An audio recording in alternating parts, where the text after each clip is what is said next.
What makes most women start a business? Is it passion, money, or freedom? Welcome to the Female Founders, the podcast that takes you behind the scene with women who are founders and CEOs to help you start and scale a successful business of your own. I am your host, Nagilia de Ravin. Hello everyone, welcome to another episode of Female Founders. In today's episode, I have Dr. Joanne White with me. She is a best-selling author, spiritual life and business coach, and an inspiring speaker. Known as Success Doc, she helps people and businesses overcome challenges to create long-lasting results. Get ready for a great conversation full of wisdoms and tips.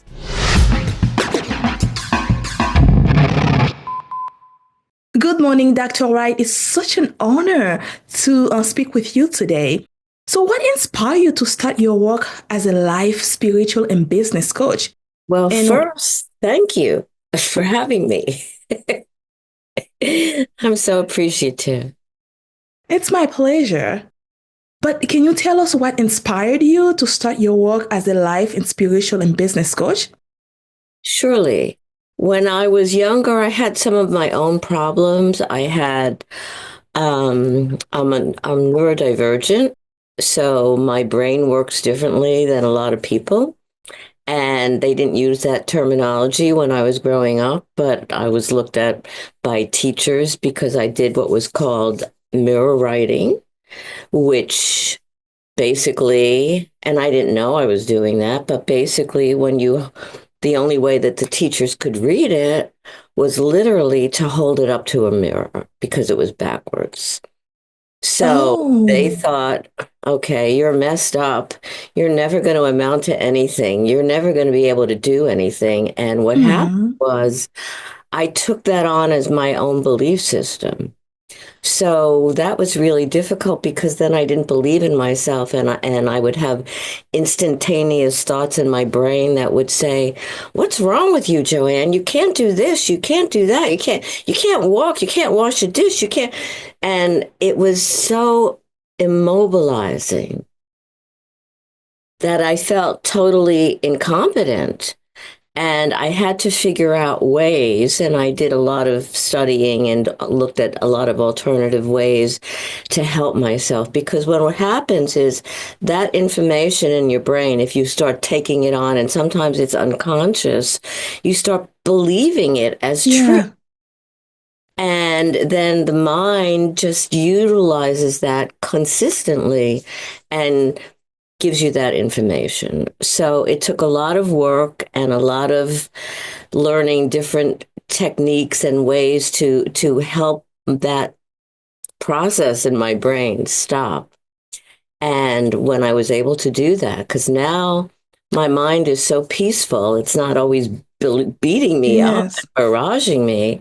It actually says, "Good job, Joanne." And, we have a great relationship. So once I was able to figure that out, I thought, well, isn't that important, in one way to help other people? And that was one thing. And then I also had an injury many years ago. I have a background in dance too. And so I injured my knee, and nothing against medical doctors or whatever, but I was not getting the help that I needed. So I started to look for alternative ways to heal myself. And so I studied and got certified in a lot of different techniques and utilized them in my coaching practice, and also worked with children and youth with special needs and their families. And I was the executive. Now I'm running on. You can stop me. Yes, you are. But is that the reason why you end up getting a doctorate degree? Actually, I was a teacher, working with children, like I said, with special needs and autism. And I was inspired by a professor at the university that I went to, who saw that creativity, and I am finally accepting my creativity, thank you, who saw that people that were creative and thought differently, she acknowledged that in a very important way. So I felt really comfortable and stimulated to go on and to continue. And I also became the executive director of a whole facility for children and youth, their education, clinical, residential, community, and started all sorts of programs and did research and just expanded all of that. And here I am. So pretty much, when you say that back when you were younger, when you write, it's kind of like backwards. So you kind of have to read from backward to understand what you wrote down. So were you able to ever change that to be able to write normally, like just like Yeah, everyone else? yeah, it just changed by itself. I didn't, again, Hmm, it's just when I started to write that happened. And then I didn't have to work at it. It just shifted. by itself. But when you used to do that, can you read it by on your own? That's a Yeah, good question. Probably, yeah. Yeah, because it didn't look strange to me at the it time. was normal. Yeah, it was normal because even though I would see something different in my mind, that I guess that's what it looked like. But then it changed. And it's interesting because I started to share that just a few years ago, recently to be comfortable enough to share that. And I started to look up what mirror writing meant. So one set says, well, there's something wrong with your brain and da da da da da. And another one says you're highly creative. So I thought, okay, now here's my choice. So guess what? Which one I chose?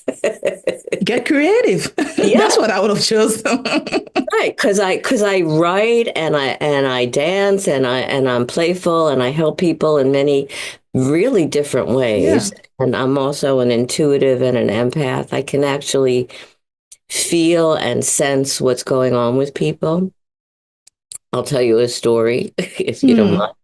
So one day I was walking through the streets when I was living in Philadelphia and I was in a great mood, but suddenly I'm crying and I'm not understanding why I'm crying because I'm not upset. And I started to recognize that I can literally take on other people's Feelings. emotions, thoughts, pain, whatever, and it really doesn't serve me and it doesn't help the other people. And there are many people like me, and I've taught them how to not take that on because if it was helping other people, that would be great, but it's not.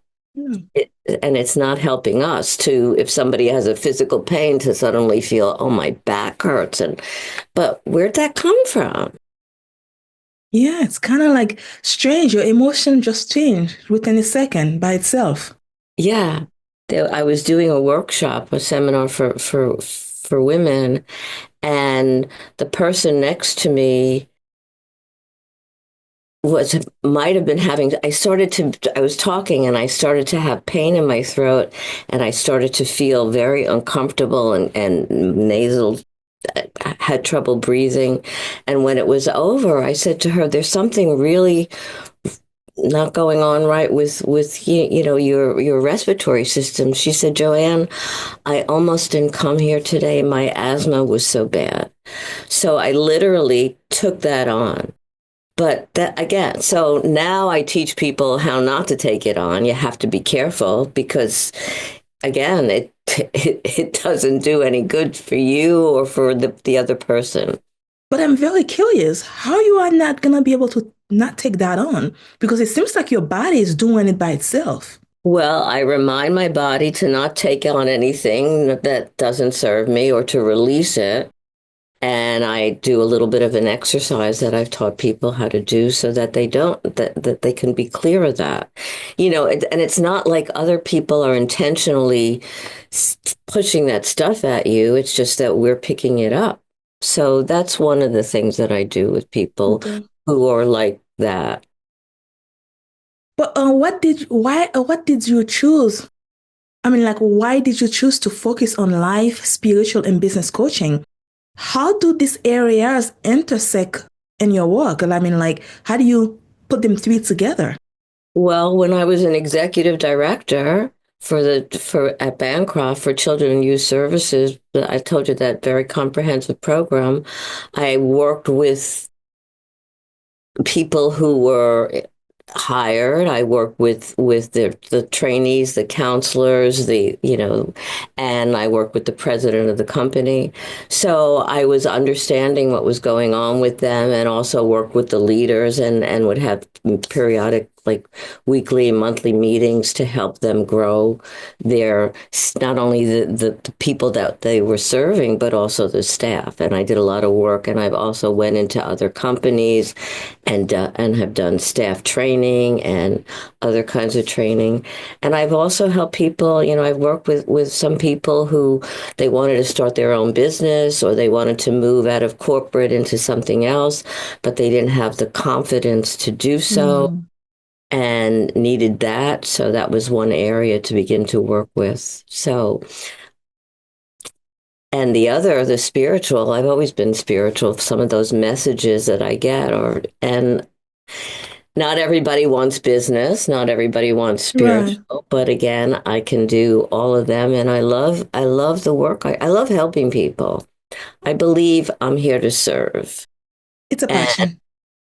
yeah, and in as many ways as I possibly can. Even the birds. I actually, the other day, we had a lot of snowstorm, a lot of snow here, and it's been really bitterly cold. And the birds know where to go, because not only do I give them bird seed, but I also get carrots. I have a Aw, carrot, and so this morning I had about 100 birds out of my bed. People around me must be, 100? yeah, they know where to go. That's the lady. Follow the line. Let's go. Hey, she lives at, come on, guys. Let's go. Time to eat. But that's nice of you. Not everyone else is thinking about it, especially in cold weather. It's snowing. No one will not be out there feeding animals. Well, they get fed before I have my first cup of coffee. Aww. It's brewing while I'm out there giving them bird seed and whatever. But Dr. White, have you ever worked with clients where you need to kind of use all three of them, life, spiritual, and business, together to make sure that that person can go to the direction they want to go in life? Yeah, there can be somebody who works in corporate or also is training their employees, whatever, but they are spiritual and they need confidence building. I work with some people today who are doing public speaking and working in corporations, and they need to be able to stand up in front of a group and train their employees and feel comfortable doing so. And also they're setting an example for other people. So it's important that they feel self-assured Oh, and feel good about what they're doing. So yeah. that's amazing. But you are also an energy master teacher. How do you Yeah. integrate energy work into your coaching sessions? Well, I'm also, I'm able to do that even if I'm doing it virtually, which somebody says, well, how could you do that? Yeah. But I've had to certify people. So I'm an energy master teacher. I certify people in Reiki 1, 2, and 3. And part of the training is to be able to not only do it in person, but part of the training that I teach, and it's not just me, whereby you will have two people who have to work on each other, and there are special ways to do that. And initially they do it together, but then they can be in separate rooms or separate living spaces, and they have to still work on each other individually and then discuss what's going on. So, yeah, I've worked with people, I'll say, as I'm doing other things too, because I can incorporate a lot of different things into my coaching practice. So we can be working with hypnosis, we could be working with confidence, we can be working with energy work, and all at the same time. But I Amazing. remember working with somebody the other day doing energy work, and we were doing other things. And I said, your neck is really tight, and the person said, yeah. So it's How all did part you of, know that? because again, I can sense it and I'm doing the energy work, and the energy work, it's coming through, but we can feel when an area, and my hands are usually very cold. When an area needs help, my hands get incredibly hot, so that they can bring that energy into the other Ah. person. I was That, thinking, go yeah, ahead. your turn. No, I was thinking when you say energy, I was thinking maybe you are reading the body language or certain things they said or certain things you said that's what passing the energy from one to another. Some of that's true too when I'm not doing the energy work, but it's all, it's all a combination. It's a And it combination work, of and it things. and it works. Yeah. So how do you bring balance? Well, how do you bring wellness and balance into business coaching? Well, when I first went into to Bancroft, and I was like I said, I was hired as the executive director. One of the things I did was I went around to each area. So in terms of education, asking the people, the teachers, what they needed. They were surprised that somebody at that level was going, and I did the same thing in residential. I went around and I said, so what do you need? What do you need to do your job? What do you need to make you feel Mm, good? And I created an employee appreciation day so that, again, we could value, because it's really important to value your staff. They yes. are the forefront of helping other people in whatever capacity, whatever business. And but they have to feel good. They have to feel that they can grow, and they have to feel that they're respected and cared for and valued for what they're doing. It's not easy work. It's not. You're right. But, I'm sure you work with people that deal with challenges. So how do you All the turn time. challenges into opportunities for growth? So take a look at my challenge. Okay. I mean, my brain works Emotion. differently. So I was able to turn that into opportunities. I'm a Yes. writer. And again, part of that is being able to also help people access their inner gifts. And taking and their passions. I always think that we're guided. I was working with a woman many years ago, and she had a beautiful singing voice, but she Mhm. was really afraid to put it out there. But at the same time, she had all these physical injury, not injuries, but things going on in her body Yeah. that medicine, the doctors were kind of surprised, like they couldn't find anything wrong with her. And I said, you have this gift. You're being given this gift. It's important to use it. You don't necessarily have to use it on a large stage Yeah. if you don't want to, but it's a gift that you have within you, and you need to be able to bring it out so that, again, it's like if you're holding something back in, it's hurting you because you're not able to bring it out into the forefront. So we started to work together, and she started to gain more confidence and more ease and more trust in herself and in her gifts. And she started to do more singing, just in small groups and with family. And all of the physical injury, pain, or what so-called illnesses disappeared. Just like that. Well, it took a little time, Right. but yeah, but again, to me, it's like if you're given these, and I'm repeating myself, but why not use them?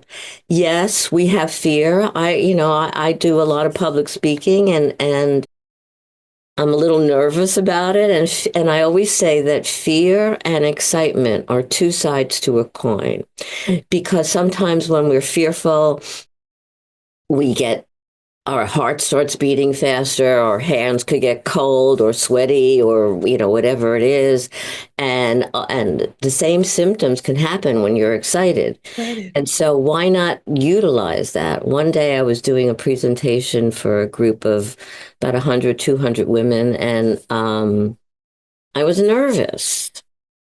And afterwards I said, so Did you think I was to a few people when, it was over? Did you think I was nervous?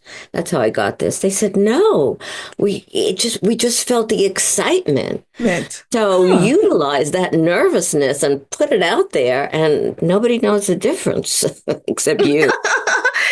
Different emotions. You just take the emotions from one to another, just like, here we Well, go, deal with it. you may not be switching them, but you're utilizing it in a different way so that it's still coming out strong, and you may still feel the nervousness. But I also found that after a while, once you start talking or doing something that you're passionate about, that nervousness goes away a little bit By too. itself, yes. Right. Yeah. But you have done so much to your career. And I'm ancient. what motivates you to keep moving forward? we it's important to do as much as you can, and if you're here to serve, and that's my belief system, it's about serving as many people and in many different ways that I can, and that's important. I also do work with dreams. Dreams. Yeah, Like when dreams. you go to sleep, you dream. What do Oh you yeah. think what does it mean to you? Do you think dreams are some sort of message or passage or something trying your soul or your subconscious is trying to tell you? Or is just Well, probably meaningless? probably all of the above. I mean, so many writers and other people, artists have gotten information in their dreams. And I'll tell you, the guy his name is Alexander Howe. He invented the sewing machine, and he was trying to figure out how to thread the needle. He went to sleep. He had a nightmare. In the nightmare, he was being chased by cannibals who wanted to catch him and eat him. Hmm. He was terrified. They caught him. They put him in this large cauldron, this large pot of burning hot water because they were going to cook him and eat him. And he's trying to get out and trying to get out, and they're pushing him back with the spears. He wakes up. His heart is palpitating. He's terrified. He had a nightmare. It was scary. And when he calmed down, he realized that the spears that they were trying to push him back into the pot had holes at the point. And that's how Mm, he figured out how to thread good. sewing machine. So the reason he had a nightmare was because if oftentimes we don't remember our dreams. I have taught people how to remember them, but if he didn't remember it wouldn't be serve him. But with So the nightmare, because it was so scary, it woke him up, and he was able to remember it and get the solution that he needed. you know the funny things, nightmares, you just cannot forget them. You will wake up, remember every single detail. Yeah, that was scary. So what I say is before you go to sleep, tell yourself, I'm going to dream. And we all probably dream. Tell yourself you're going to dream and you're going to remember the dream. The trick is to, the alarm may go off or whatever, not to jump out of bed and go about your day. Stay a little bit, keep your eyes closed, and be in that kind of what I call that in between state between sleeping and waking. And you may even get snippets. When I've done dream groups, we've had people would have a snippet of a dream, and we were able to work with them and interpret them. I find It's everything amazing. fascinating. You never had people that tells you that they are having a dream inside a dream and unable to wake up? That in the dream that they can wake. Oh yeah. It's kind of like one time that happened to me a few times where I get in a dream inside another dream. It's like I'm dreaming, but I'm also doing another dream. It's like one dream to another dream. It's like I'm Right. double dreaming somehow.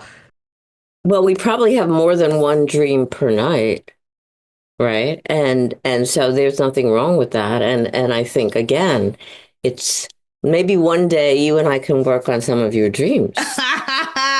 That would be fun. Oh my goodness. Usually I just tell my mom what my dreams are, and then she told, okay, I'm gonna go play the lottery now. Do you have She's like, do you have a dream that you want to share right now? oh no, nothing I can remember of. But my dreams are usually like I'm a whole in a I feel like I'm in a movie. Like for example, one time I dreamed that the war was ended. Like the God come down and everyone the water was going very high and I was getting going on top of the building to make sure I don't get drowned by the sea. And then after the water goes down, I was looking, everyone was gone, and I was the only human being left on earth, and God was gone. And I was screaming, like, no, don't leave me behind, come get me. And I was calling my family, no, no, I don't want to be by myself. And I realized I was alone on earth.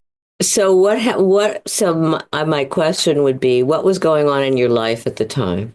I don't know. I was a little bit young back then. I probably was in my mid 20s when And that were you happened to me. afraid of being alone? Were you afraid of taking a next step forward in your life in some way, shape, or form? When you think about it, yes, it's kind of like you have so much going on, and then you kind of like getting older, and then what's next, what you're supposed to do, you're starting getting Right. afraid of them. And Right. also one thing, at the time I had a condo that was right by the water too, so right by the sea. So when I wake up, that's the first thing I seen, and that's kind of also kind of like bothers me. And also I was screaming looking for my brother, and at the time my little brother was living with me, which makes sense why I was looking for him and I Right. was worried Right. about Right. him. But the dream, when you looked at it, it was that, yeah, it's kind of like it was a way of my feel like my subconscious, my soul was telling me it's okay to be Right. in that space and to deal with it. Right. And also that no matter what's going to happen, whether there's, whether there's no more earth or there no more whatever it is, that you're going to be okay and you're going to come up on the top. Yeah, it's kind of You're going funny. to rise up above all of that stuff. Yeah, it So, was funny. I was on the top of a building. I have no clue how in hell I get on top of that building. well, in dreams, we can do anything. But so basically, that you're going to rise up and you're going to be okay. Yeah, And but that's you know the good thing about that dream? And I call my mom and I tell the mom, say, you're gonna be okay. And then a few hours later, she calls me, she said, I won the lottery. I make 5 grand. I'm like, thank you. Of my dream. Yeah, she always call me. What dream did you have last night? I'm like, you wanna go play the lottery. But that's my mom. well, I'm not sure how they're related. I don't know, but that's her belief that there's a related between that, and there's a number to play for a dream. She can tell you what it is too. If you tell her Right. the dream, she'll tell you the lottery number to go actually play it, which is very, Oh, very right. Well, strange. people do that. People get numbers in their dreams or whatever. Um, I was going to tell you one personal dream. I was a caregiver to my mom, and I was concerned that she needed more help, that more than I could give her too. So before I went to sleep, I raised the question, does my mom need more help? All right. The dream was kind of nightmarish. We're in New York, which was my hometown originally. And we're walking, my sister and I and my mom are walking, and I'm holding my mother's hand. Now, this is a very literal dream. A lot of dreams are not literal, and you have to kind of look inside them, but Yeah. this was literal. And suddenly, and I'm holding my mother's hand, but suddenly I'm just holding her hand, and her hand is not attached to her body. And I get freak out. And I call to my sister, we have to go to the hospital. We have to go to the hospital. And I wake up. And again, I was really, it was nightmarish. And I realized literally that my mother needed a helping hand. And that's what the dream told me. So I got more help from my mom. That is really something, isn't it? It's very fascinating how when we ask for help, I feel like the universe just give it to us. We just have to ask for it. And it can come in many different ways. Yes. So years ago, I wanted to visit a friend of mine, and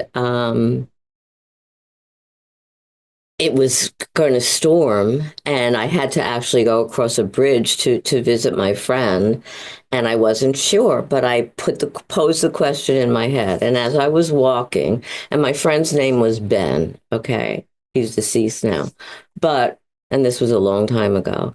So I'm walking and I see a truck, and on the truck it has the letter C, Ben, Ben, and it had E or something else or whatever. And that was telling me, see your Ben. friend. So I did.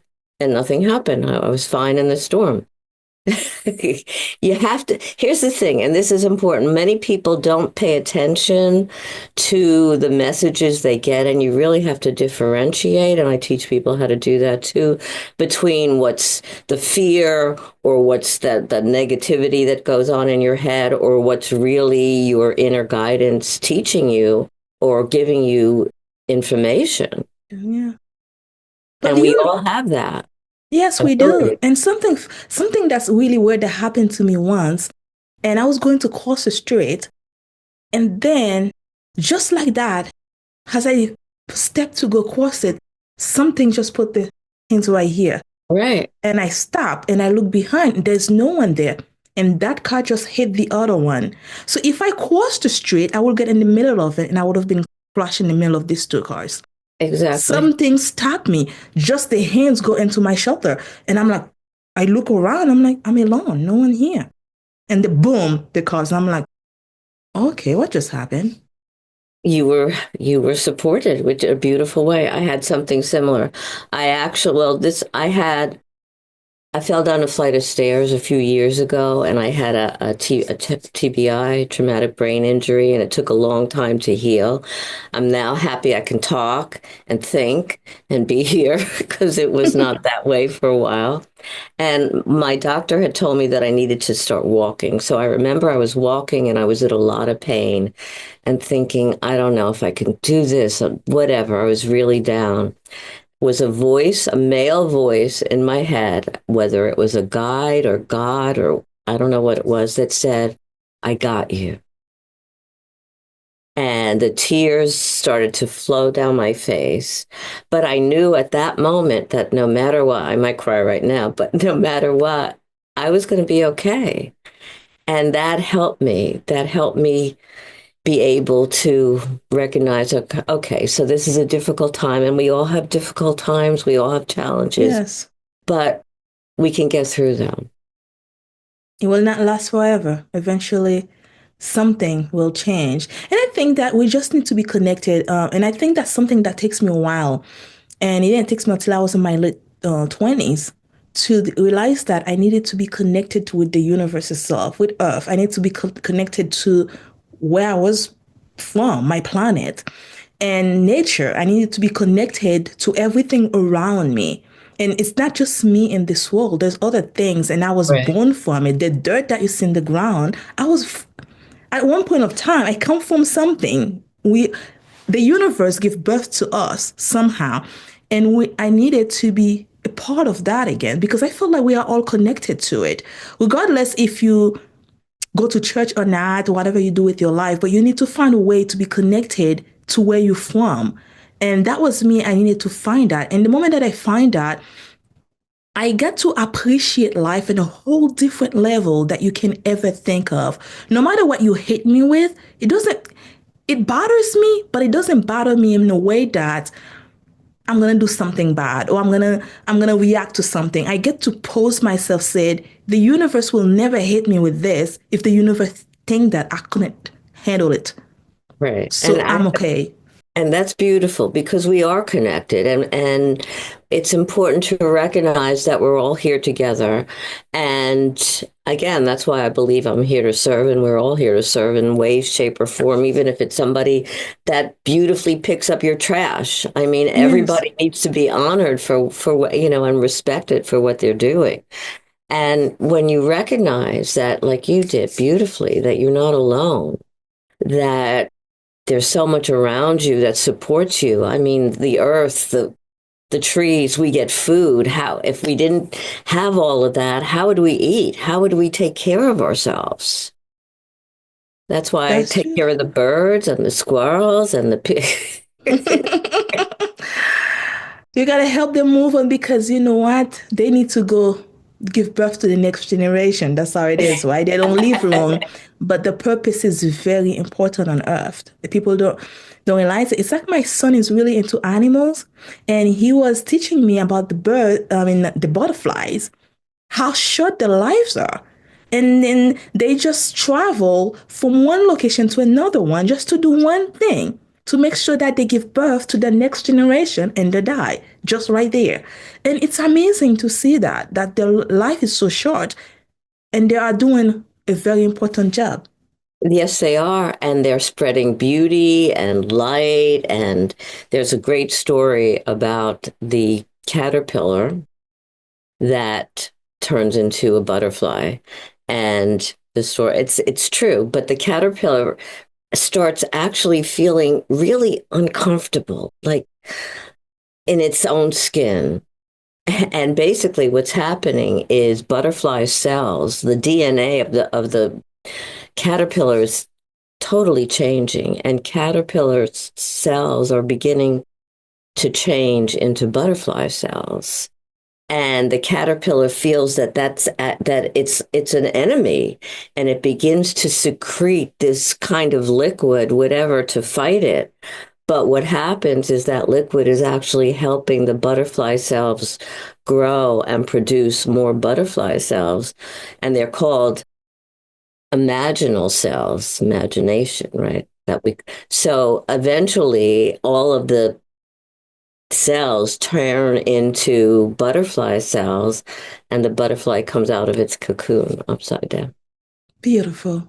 I love that. And that's, Yes. think about us like that too. I mean, we're here to evolve. We're here to recognize who we are, to live our own truths, whether we need help to do that or support or guidance or confidence, whatever it is. But when we come out of that shell, we can fly, we can be Right. free, we can have all that light and feeling good. And again, like the butterfly, do something that's helping others. That's true. Now, tell us about the Power Your Life show.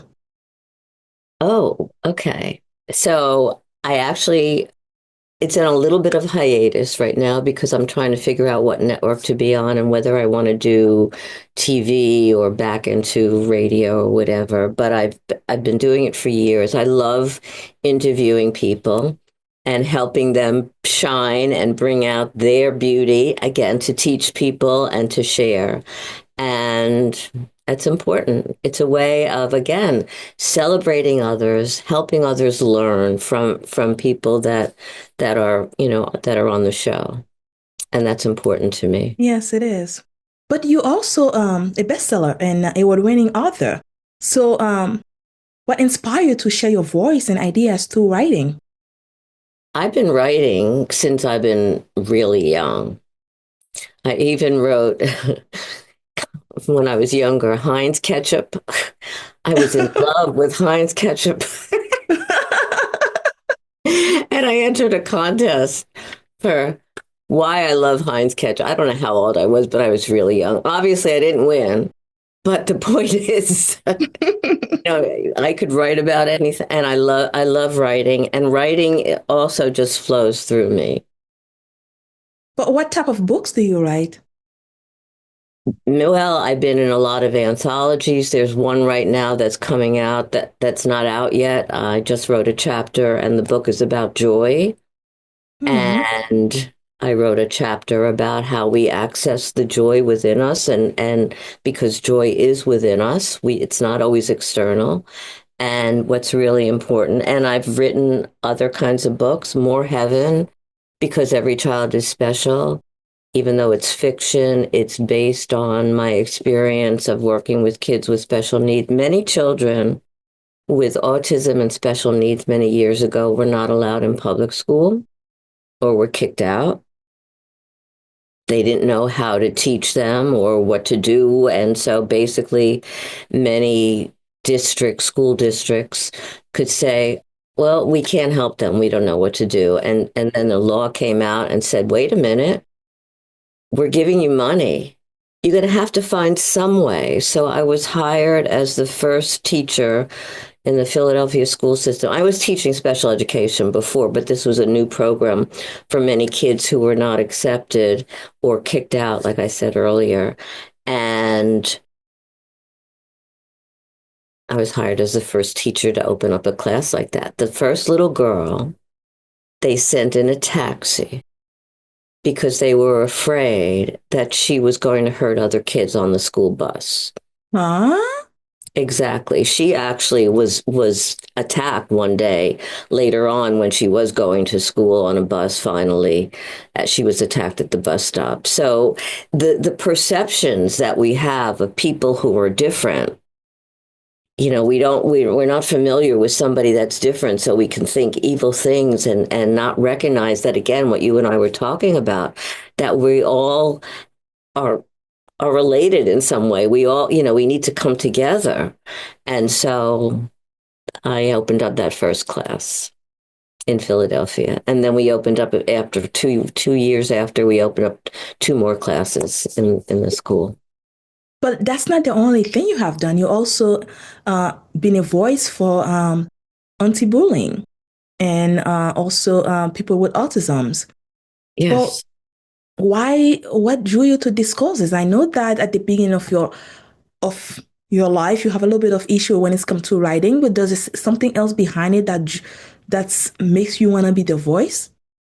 Well, again, we all have differences, and the people who are looked at as strange, just because you can't speak like I can or walk like I can or whatever it is, it doesn't mean that there's something wrong with you. And that's Mm. important. And many kids, because they're different, or actually not only kids or adults, have been bullied, even in their work environments. And that's important. So again, somebody's got to speak up. And I Yes. know what it's like to feel disenfranchised, to feel like an outcast, to feel not accepted for who I was. And so I have empathy and understanding. And it's important to recognize that, again, we all are here for a reason. We all have gifts, no matter how large or small, and we all deserve respect and Yes. appreciation for who we are, no matter the differences. So I find that very important. Beautifully said. We all have purpose in this world. Yeah, And who are we to take that away, you're We so have right. no right to do that at all. Right. Right. And it's important that we find our purpose. Yes, we have to.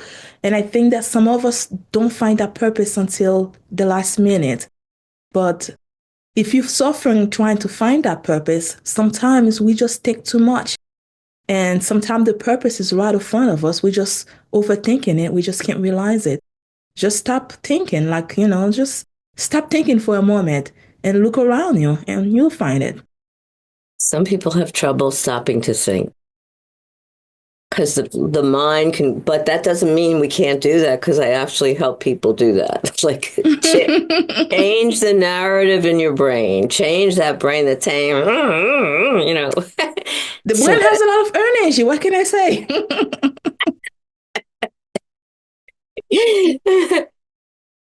But what's next for you, Dr. Wright? Are there any exciting project or goals you are currently working on? I'm working on a new book about my head injury, and I see it in my mind as a film. And I'm working on a TV series, fingers crossed. Can't talk about anything really right now, but yeah, I'm not.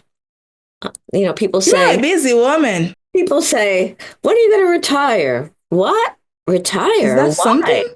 Never heard of it. Exactly. Exactly. I mean, why should I retire? Only if no, not even if I have to. I'll figure out a. I don't think you even retired when you've been buried. Wait a minute, you guys forgot the laptop. Give me my phone while you're at it. I have some work to do down there. Hey, Nakilia, it's really beautiful down there. You want to interview me? I'll get some work done. That will be you. But you know what? It's true. It's like, I think that when we stop everything, I feel like we tell ourselves that we are done. Yeah. And personally, I don't see me done because I feel like I want to live forever somehow. I Well, don't know how somehow, yet. no, I'm with you. We'll figure that out. We could figure that out together too. Yes, please. I've worked with people too who have retired from a job. And many times it's like, okay, it's great. I don't have to go to work every morning. I can relax. I can travel. But many also feel like, well, what's next? Am I going to be all right? Am I going to feel good? What's my purpose? And it doesn't mean it has to be totally work oriented, but it's about feeling a sense of fulfillment in our lives, whether it's spending more time with family and helping family, whatever way, shape, or form. But I think we have to be able to feel somehow that sense of fulfillment in what we're doing. And again, it doesn't have to be huge, but it has to make us feel good. Yes, and I think that we have to wake up every day, especially as women. We raise children, we have the family, we're taking care of the parents, the grandparents sometimes. And then, just like that, we retired and then we stop everything. Our brain is kind of like, what's going on here? Why are we not doing something? Why are we not moving? Because it's Mhm. not us. We were Right. like the busy woman. Yes, we can slow down because the age coming, right? And it's a beautiful thing to be age. I'm looking forward to it. Actually, I'm looking forward to all my hair to be gray. Wait a minute. All gray, all gray. It's like, yeah. But we don't need to stop. I think even the hobby, the things that we love to do as kids, that we get so busy, we stop doing them. Probably dancing, or we like to crochet, or we like to garden. The things Yeah, that we love doing as children, we just stop because we couldn't do them anymore. that's so important.